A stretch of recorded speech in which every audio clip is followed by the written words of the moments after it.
क्या थी पाकिस्तान की वो गलती जिस वजह से कश्मीर भारत को मिला? अक्टूबर 1947 को ऐसा क्या हुआ कि कश्मीर के महाराजा हरि सिंह ने कश्मीर को भारत में मिला दिया और उसका एक बड़ा सा हिस्सा पाकिस्तान के कब्जे में चला गया? इन्हीं सब सवालों के जवाब आपको मिलेंगे आज की इस वीडियो में। तो चलिए जानते हैं कश्मीर और पीओके का पूरा सच। नमस्कार दोस्तों, मैं हूं गौरव और आप सभी का स्वागत है आज की इस वीडियो में। हिमालय की खूबसूरत वादियों में बसा हुआ है जम्मू कश्मीर। इसका टोटल एरिया लगभग 2.22 लाख स्क्वायर किलोमीटर है, लेकिन अक्टूबर 1947 के बाद से इसका लगभग 30% हिस्सा पाकिस्तान के और 10% हिस्सा चीन के इल्लीगल कब्जे में है और बाकी सिर्फ 60% हिस्सा ही भारत के पास है। इसका जो हिस्सा पाकिस्तान के कब्जे में है उसी को हम पीओके यानी पाकिस्तान ऑक्यूपाइड कश्मीर कहते हैं। ये पाकिस्तान के कंट्रोल में एक ऑटोनॉमस टेरिटरी है। इसे इजी एडमिनिस्ट्रेशन के लिए पाकिस्तान ने दो पार्ट्स आजाद कश्मीर और गिलगिट बाल्टिस्तान में डिवाइड कर रखा है। गिलगिट बाल्टिस्तान के ही एक एरिया सक्शगम वैली, जिसे हम कभी कभी अपनी भाषा में तोड़ मरोड़ कर सक्शम वैली भी कहते हैं, को पाकिस्तान ने 1963 में चीन को गिफ्ट में दे दिया था और इसी सक्शगम वैली को ट्रांस कराकोरम ट्रैक्ट भी कहा जाता है। अब देखते हैं कि कैसे जम्मू कश्मीर भारत का एक हिस्सा बना और कैसे उसका एक बड़ा हिस्सा पाकिस्तान के कब्जे में चला गया।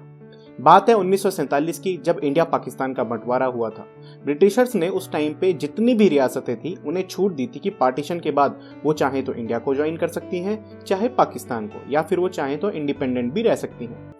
जैसा कि आप सभी जानते होंगे कि इंडिपेंडेंस के बाद सरदार वल्लभ भाई पटेल ने लगभग 600 रियासतों को भारत में शामिल करवाया था, लेकिन 3 बड़ी ऐसी रियासतें थी जो इंडिपेंडेंट रहना चाहती थी: जूनागढ़, हैदराबाद और कश्मीर। तीनों को ही बाद में इंडिया में शामिल करवा लिया गया था, लेकिन जूनागढ़ और हैदराबाद की कहानी हम किसी और वीडियो में देखेंगे। आज हम सिर्फ कश्मीर और पीओके पर फोकस कर रहे हैं। उस टाइम पे कश्मीर रियासत के महाराजा थे हरि सिंह और उन्होंने कहा कि हम ना तो इंडिया में शामिल होंगे और ना पाकिस्तान में, हम तो जी इंडिपेंडेंट रहेंगे। लेकिन उनकी ये इंडिपेंडेंस बहुत ज्यादा दिन चली नहीं। 1 महीने में ही वहां के लोगों ने राजा के खिलाफ विद्रोह शुरू कर दिया। एक्चुअली हुआ क्या कि 6 अक्टूबर 1947 को वहां के कबीलाई लोगों ने पुंछ डिस्ट्रिक्ट में राजा के खिलाफ अपराइजिंग शुरू कर दी और ऑलमोस्ट पूरा पुंछ डिस्ट्रिक्ट अपने कब्जे में कर लिया। इस रेबेलियन को पाकिस्तान मिलिट्री का भी पूरा सपोर्ट था। पाक मिलिट्री ने ही उन्हें हथियार प्रोवाइड कराए थे और अपने ऑफिसर्स को रेबेलियंस के बीच में भेस बदलकर भेज दिया था। रेबेलियंस ने धीरे धीरे कश्मीर में और अंदर घुसना शुरू किया और 24 अक्टूबर 1947 को बारामूला और मुजफ्फराबाद को भी कैप्चर कर लिया, जो कि श्रीनगर से लगभग सिर्फ 32 किलोमीटर दूर है। महाराजा ने रेबेलियन को दबाने की तो पूरी कोशिश की, लेकिन इसमें वो पूरी तरह असफल हुए। तब महाराजा हरि सिंह ने इंडिया से हेल्प मांगी कि भाई हमें बचा लो वरना कश्मीर पर पाकिस्तान कब्जा कर लेगा। उस टाइम पे इंडिया के गवर्नर जनरल थे लॉर्ड माउंटबेटन, प्राइम मिनिस्टर थे पंडित नेहरू और होम मिनिस्टर थे सरदार वल्लभ भाई पटेल। इंडिया ने हेल्प करने के लिए हाँ तो बोल दिया, लेकिन एक शर्त रखी कि महाराजा को पहले instrument of accession of Jammu and Kashmir to India यानी कि कश्मीर का भारत से विलय पत्र पर साइन करने होंगे। 26 अक्टूबर 1947 को महाराजा ने इंस्ट्रूमेंट ऑफ एक्सेशन पर साइन कर दिए और जम्मू कश्मीर ऑफिशियली इंडिया में शामिल हो गया। लेकिन इस इंस्ट्रूमेंट के द्वारा इंडिया को जम्मू कश्मीर के सिर्फ 3 मैटर्स, डिफेंस, एक्सटर्नल अफेयर्स और कम्युनिकेशन ही दिए गए। बाकी के मामलों में जम्मू कश्मीर खुद से डिसीजन ले सकता था और यही बात आगे चलकर आर्टिकल 370 का बेस बनी। आर्टिकल 370 जम्मू कश्मीर को स्पेशल ऑटोनॉमी देता था, जिसे सेंट्रल गवर्नमेंट ने 2019 में अबॉलिश कर दिया। अब चूंकि कश्मीर रियासत इंडिया का ऑफिशियल पार्ट बन गई थी, तो उसको सेफ रखने की जिम्मेदारी भी इंडिया की थी। रातों रात इंडियन फोर्सेस को श्रीनगर के लिए एयरलिफ्ट किया गया। दूसरी तरफ से पाकिस्तान भी खुलकर लड़ाई में शामिल हो गया। अब आपको तो पता ही है कि इंडियन आर्मी के सिपाही कितने जांबाज होते हैं। उन्होंने पाकिस्तान सपोर्टेड फोर्सेस को पीछे धकेलना शुरू कर दिया। अब इससे पहले कि हम उन्हें पूरा पीछे खदेड़ पाते, ये बाउंड्री वाला मैटर 1 जनवरी 1948 को यूएन में रेज किया गया। अप्रैल 1948 को यूएन सिक्योरिटी काउंसिल ने रिजोल्यूशन 47 अडॉप्ट किया गया, जिसके द्वारा एक 5 मेंबर कमीशन बनाया गया, जिसको इंडिया और पाकिस्तान की गवर्नमेंट के साथ मिलकर कश्मीर में शांति स्थापित करने की जिम्मेदारी दी गई। इसी रिजोल्यूशन ने इंडिया और पाकिस्तान के बीच में डिस्प्यूट खत्म करने के लिए एक 3 स्टेप प्रोसेस को भी रिकमेंड किया था। डिस्प्यूट रिजोल्यूशन के लिए पहला स्टेप था पाकिस्तान फोर्सेस द्वारा कश्मीर से कंप्लीट विड्रॉल। दूसरा स्टेप था जम्मू कश्मीर में इंडिया द्वारा लॉ एंड ऑर्डर मेंटेन करने के लिए मिनिमल फोर्सेस रखना और बाकी को वापस बुलाना। और तीसरा स्टेप था ट्रूप विड्रॉल के बाद वहां इंडिया के द्वारा प्लेबिसाइट यानी कि जनमत संग्रह करवाना।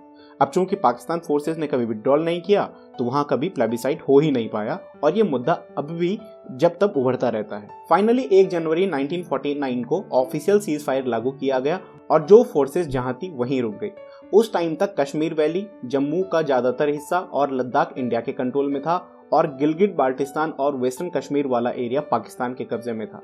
अब उस सीज फायर की स्थिति में जो एरिया पाकिस्तान के कब्जे में रह गया उसी को हम पीओके यानी कि पाकिस्तान ऑक्यूपाइड कश्मीर या पाकिस्तान अधिकृत कश्मीर कहते हैं। 1963 में पाकिस्तान चाइना एग्रीमेंट में पाकिस्तान ने लगभग 5000 स्क्वायर किलोमीटर का ट्रांस कराकोरम ट्रैक्ट चीन को गिफ्ट कर दिया, जिसे हम सक्शगम वैली के नाम से जानते हैं। इसके बाद 1972 में इंडिया पाकिस्तान के बीच हुए शिमला एग्रीमेंट में उस सीज फायर लाइन को ही ऑफिशियल एलओसी यानी कि लाइन ऑफ कंट्रोल घोषित किया गया।